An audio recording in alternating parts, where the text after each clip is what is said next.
Una vez más aquí en esta plataforma, lo habíamos dejado por un tiempo. Es que era duro, es difícil hacer videos. No es tan sencillo como parece, hay toda una producción detrás de todo esto, pero seguimos aquí en pie de lucha, muchas ganas por hacer esto, y se ha vuelto como un buen pasatiempo, Vladimir. Sí, la verdad que sí. Entonces nada, y hay temas sobran, ¿no? Para hablar. Así que hoy tenemos preparado algo muy interesante. Y la verdad es muy tocado, muy trillado a veces también. ¿Cuál es el tema de hoy, Michael? Está en boca de todos, no solo de psicólogos. El día de hoy tocaremos sobre la depresión. Hablemos de la prevalencia de la depresión. Y es que ¿por qué tenemos que prestarle tanta atención hoy en día pese a todo lo que ha sucedido y los cambios que se han hecho en nuestra estructura de salud mental? Para empezar, sigue siendo uno de los, no sé, trastornos, llámalo, o cuadros, o problemas de salud mental más digerible, creo. Más frecuentes también. Nos han chancado por eso, ¿no? Que seguimos usando diagnósticos. Bueno, ya es otro tema para tratar otro día, pero básicamente se siguen usando los diagnósticos. Sí, bienvenidos al mundo de verdad. Solo diré 3. Dale. El punto es que la depresión es uno de los problemas de salud mental más frecuentes. Sigue siéndolo. Para el 2030 se está previendo que sea una de las principales causas de discapacidad y mortalidad prematura en todo el mundo. Provoca un daño funcional comparable a otras enfermedades como la diabetes, la artritis. ¿Y por qué? Es por la capacidad que tiene de incapacitar a la persona. Y esto, si lo ves económicamente y bueno, socialmente, afecta bastante. Porque esta persona va a necesitar que se invierta, que la sociedad invierta más en su salud. Pero básicamente este es el meollo del asunto. La depresión incapacita y afecta a la sociedad y nos choca a nosotros como sociedad. Quienes se recuperan de la depresión tienen un 50% de probabilidades de volver a sufrir otro cuadro. Mientras que si tuviste más de un episodio, tienes casi un 80% de probabilidades de volver a sufrir un episodio aún más grave. Los índices están aumentando en países en vías de desarrollo, como el nuestro, obviamente. Las brechas ahí chocan. Terrible todo lo que nos dices, Vladimir. Desesperanza mucho, la verdad. No te dejes. Apenas empezamos. Apenas comenzamos.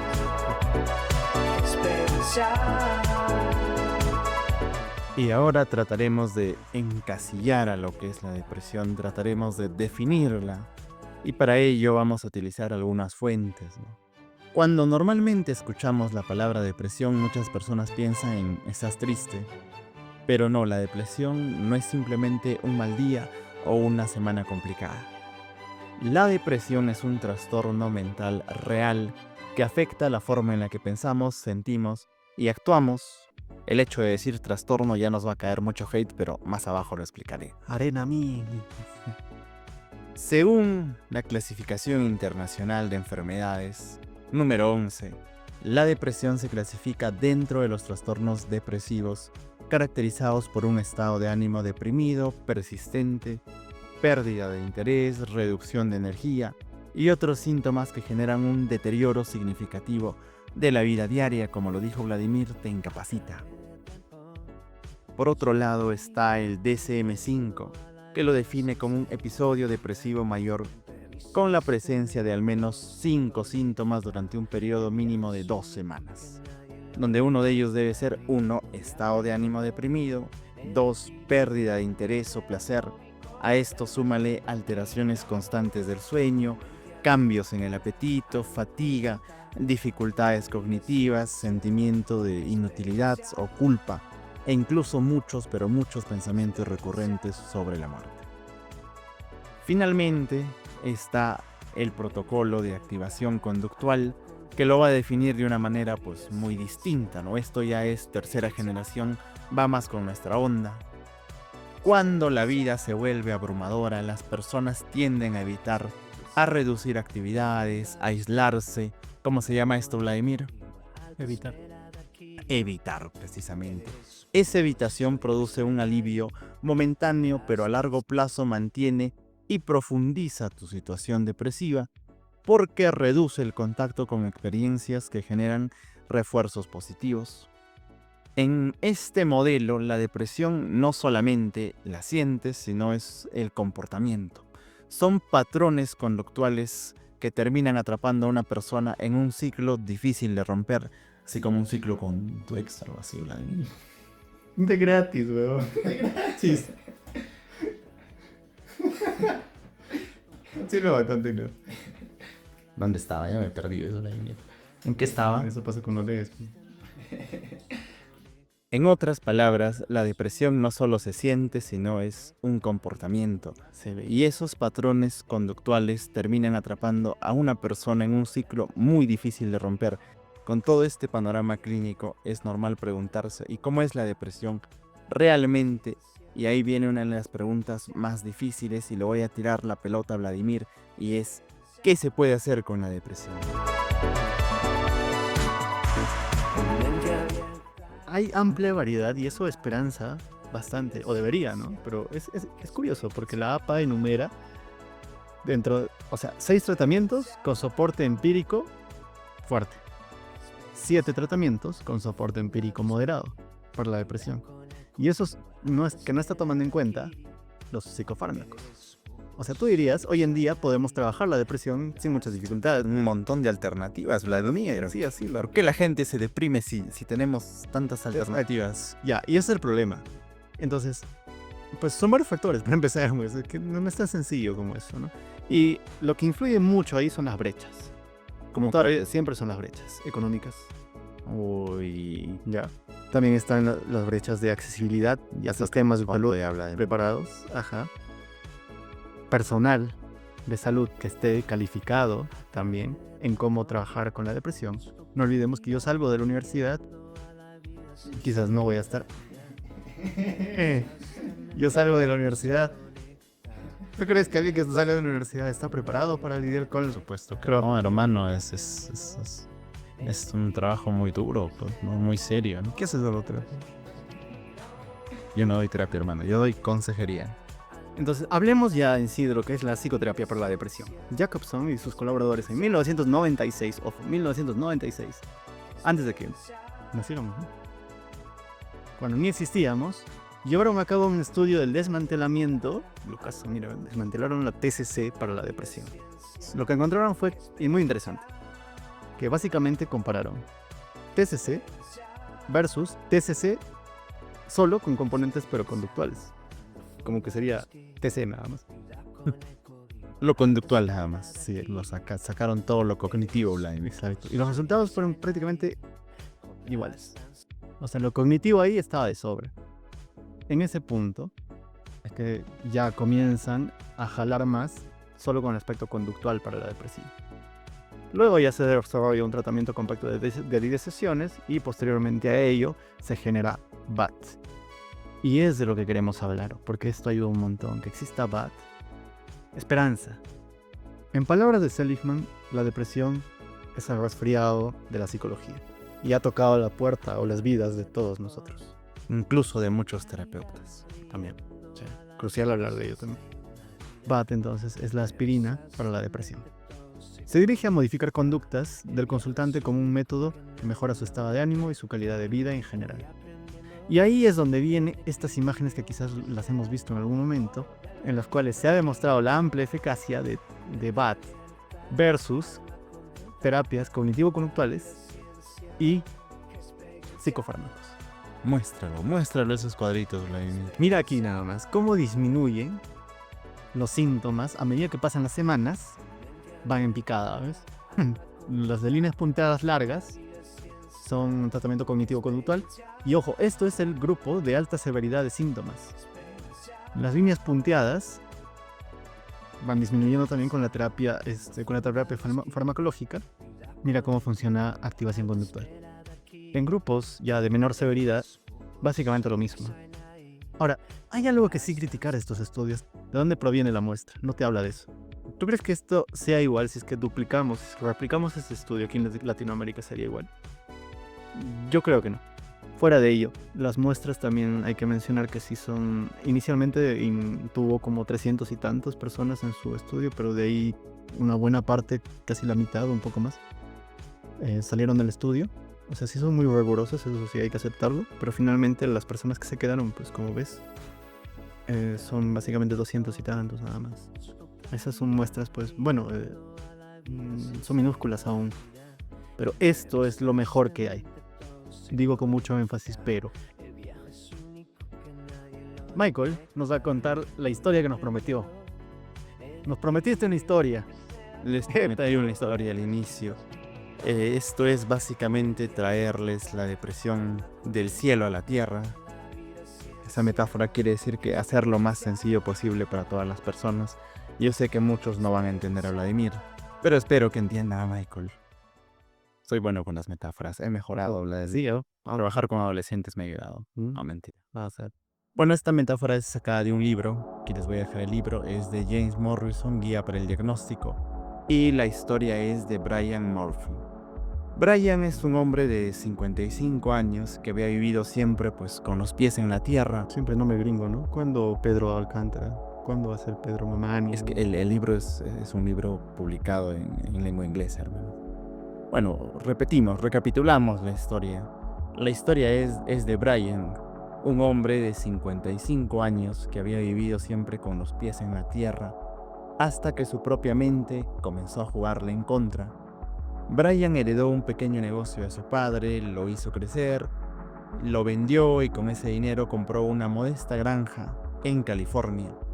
Él mismo hacía casi todo con su tractor y aunque la granja solo le dejaba unos cuantos dólares, Brian siempre decía, vale la pena, me mantiene ocupado y en forma. Era esos hombres tranquilos, constantes, trabajadores, que vivía pues con un minimalismo, hasta que un día algo empezó a quebrarse por dentro. Primero fueron las tareas. Lo que antes hacía sin pensar de un modo automático, ahora parecía una montaña. Su tractor quedó estacionado por días, como si estuviera congelado por el tiempo, igual que él. Su cuerpo también empezó a cambiar. Aunque caía rendido a las 9 de la noche, despertaba siempre a las 2 o 3 de la mañana. Y ahí comenzaba la tortura, una preocupación obsesiva que lo mantenía despierto hasta el amanecer. Él describe cada mañana como otro maldito día que vivir. En las tardes se sentía apenas un poco mejor, pero se la pasaba sentado haciendo cálculos una y otra vez sobre cuánto dinero tendría, si él no podría seguir trabajando. Ahí fue donde el apetito comenzó a desaparecer. No se pesaba, pero un día tuvo que ajustar el cinturón y tuvo que ajustar con 2 agujeros menos, o sea, disminuyó radicalmente el peso. Su esposa lo llevó al hospital y notaron que Brian pues había perdido el interés prácticamente por todo, solamente pensaba en deudas, que muchas de ellas en realidad no existían, no disfrutaba nada y esto era solo el inicio. Semanas después Brian empezó a obsesionarse con su salud. Rachel, su esposa, cuenta que le pedía que tomaran la presión varias veces al día. Llegó a pensar que estaba teniendo una apoplejia, luego que su corazón se iba a detener. Se levantaba, palpaba su pulso, caminaba por la habitación, se acostaba con los pies en alto, intentando mantenerlo andando. Cuando finalmente lo evalúa un profesional, Brian entró diciendo, tendremos que vender la granja. Estaba inquieto, exhausto, con la ropa arrugada y la mirada totalmente perdida. Su lenguaje era lento, repetía y una otra vez que estaba totalmente desgastado, que ya no servía para nada. Rachel trató de tranquilizarlo, recordándolo que sus inversiones y pensiones pues daban más dinero de lo que él pensaba. Pero Brian solo respondía, igual tenemos que vender la granja. Y hasta aquí una historia sobre la depresión, tratando de contextualizarla un poco más sencilla. Me estoy apegando mucho a la cultura inglesa, hermano. Vaya, Apple Tech, así. Apple te cambia la vida, hermano.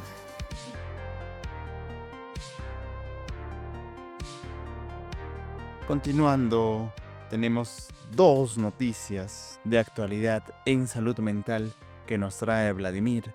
Vamos, Vladimir.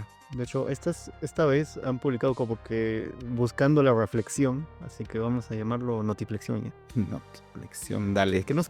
Pandora era curiosa, ¿no es cierto? Y bueno, ¿qué tiene que ver esto con salud mental? ¿Y qué tiene que ver esto con la inteligencia artificial? Porque es lo caso. Para ti que estás haciendo la tesis con IA, No, Atlas TI, hermano. Atlas TI. ajá, la IA ayuda y facilita la redacción, pero parece haber derivado en una proliferación de manuscritos de dudosa calidad. Ese es el problema. La calidad de los estudios que se están haciendo. Y lo dice así, sin anestesia, el artículo. Yo no, por si acaso no me ponen a mí. Hay quienes buscan publicar para mejorar su currículum en lugar de contribuir al avance de la ciencia. ¿Por qué, Dios mío? No sé, y bueno, están chancando esto en The Lancet, ¿eh?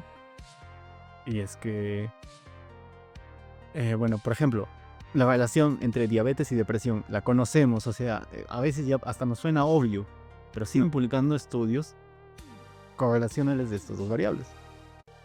Y quizás hay mucho más que aprender de esta asociación, pero un artículo que simplemente informe de su existencia es un desperdicio de esfuerzo que podría haberse empleado de forma más productiva. Lo dice el artículo, no lo digo yo. Hay herramientas para detectar IA, pero estas se centran más en detectar plagio, no en detectar si lo que se está brindando es algo irrelevante o si es que estás, pues, sobredimensionando algo que ya se conoce o que ya se tiene.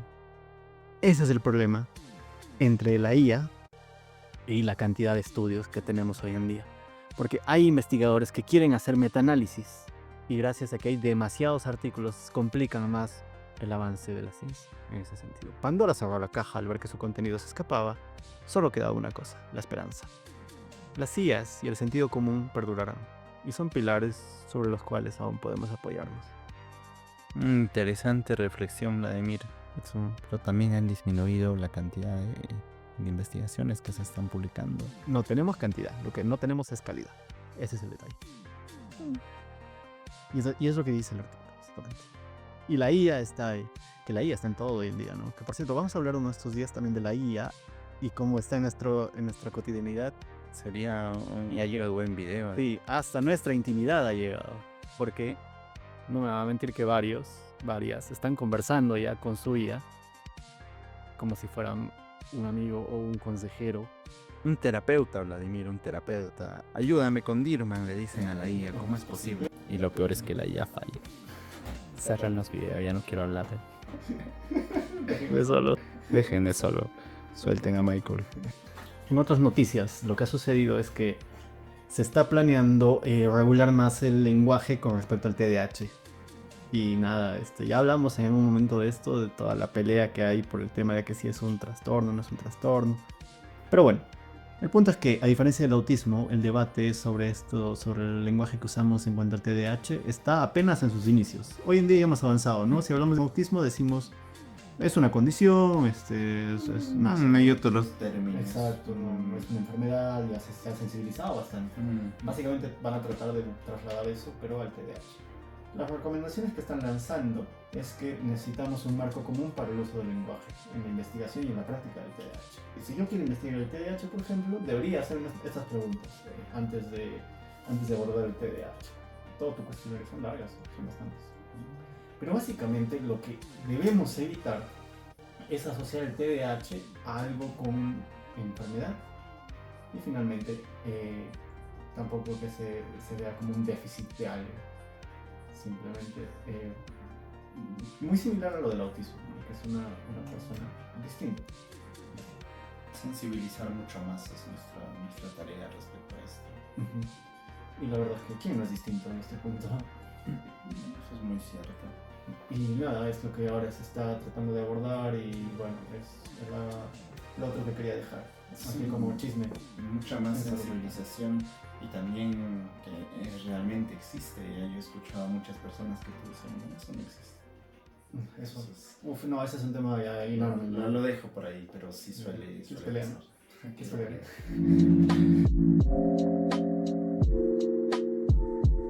Y para ir cerrando todo este tema de la depresión, vamos a hacer algunas reflexiones sobre este fenómeno. Bueno, comencemos. La depresión no desaparece con este famoso échale ganas, piensa positivo y ya pasará.